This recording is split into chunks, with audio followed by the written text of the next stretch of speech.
জিয়াউর রহমান সাহেব বাংলাদেশের প্রেসিডেন্ট ছিলেন, ছেলে বাবার সঙ্গে থেকে থেকে কাজ শিখেছেন। খালেদা জিয়া বাংলাদেশের 3 বারের প্রধানমন্ত্রী ছিলেন। তারেক রহমান সাহেব বেগম খালেদা জিয়ার জ্যেষ্ঠ পুত্র, তিনিও খালেদা জিয়ার সঙ্গে থেকে থেকে কাজ শিখেছেন। খালেদা জিয়ার বর্তমানে আজকে উনি বাংলাদেশ জাতীয়তাবাদী দল, বাংলাদেশের সর্ববৃহত্তম জনপ্রিয় রাজনৈতিক দলের আজকে উনি চেয়ারম্যান হিসেবে দায়িত্ব পালন করছেন। প্রচুর মায়েরা, হাজারো মায়েরা এসেছেন। খালেদা জিয়া বাংলাদেশের প্রথম নারী প্রধানমন্ত্রী। উনি নারী প্রধানমন্ত্রী হয়ে যে সিদ্ধান্তগুলো নিয়েছিলেন, বয়স্ক ভাতা মায়েদের জন্য, বিধবা ভাতা, স্বামী পরিত্যক্ত ভাতা, মাতৃত্বকালীন ভাতা, মেয়েদের অবৈতনিক শিক্ষা ব্যবস্থা, শিক্ষা উপকরণ, বিনামূল্যে বই সহ মায়েদেরকে, মেয়েদেরকে ক্ষমতাবান করার জন্য খালেদা জিয়া উদ্যোগ নিয়েছিলেন।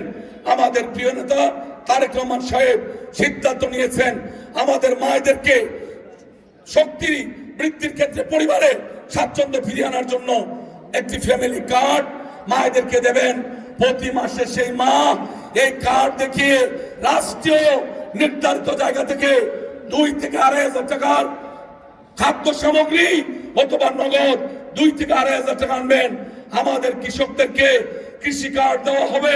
সেই কার্ড দিয়ে কৃষক তার উৎপাদিত পণ্য ছোট খাদ্য গুদামে সরকার নির্ধারিত মূল্যে বিক্রি করবে। ব্যাংক থেকে লোন আনার ক্ষেত্রে এই কার্ড তার বন্ধু হিসাবে কাজ করবে। সার, কীটনাশক সহ রাষ্ট্র যখন যা কৃষককে ভর্তুকি দেয়, কৃষকের কল্যাণে দেয়, এই কার্ড তার বন্ধু হিসাবে এই সমস্ত উপকরণ পেতে সাহায্য করবে। তারেক রহমান সাহেব দেখেছেন উনার মা বেগম খালেদা জিয়া 91 সালে ক্ষমতা এসে 5,000 টাকা কৃষি ঋণ সুদসহ মওকুফ করেছিলেন।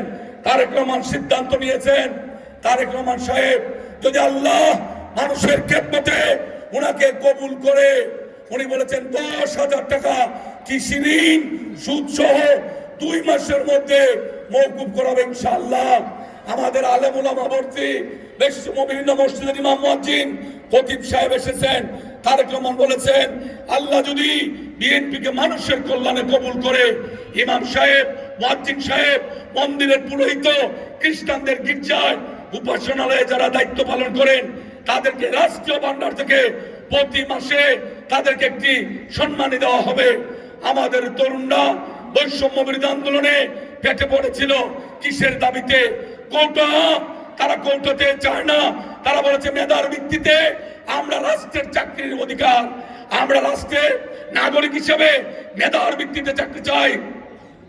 তারেক রহমান সাহেব সেই আইডিয়া গ্রহণ করে বলেছেন যতদিন বিএনপি রাষ্ট্র ক্ষমতায় থাকবে কোন তদবির করে দলীয় পরিচয়ের চাকরি নয়, যার করে মেধা আছে, সেটা কুমারের ছেলে হোক, কামারের মেয়ে হোক, ইমাম সাহেবের মেয়ে হোক, আর পুরোহিতের ছেলে হোক, যার করে মেধা, মেধার ভিত্তিতে সরকারি চাকরির ব্যবস্থা হবে।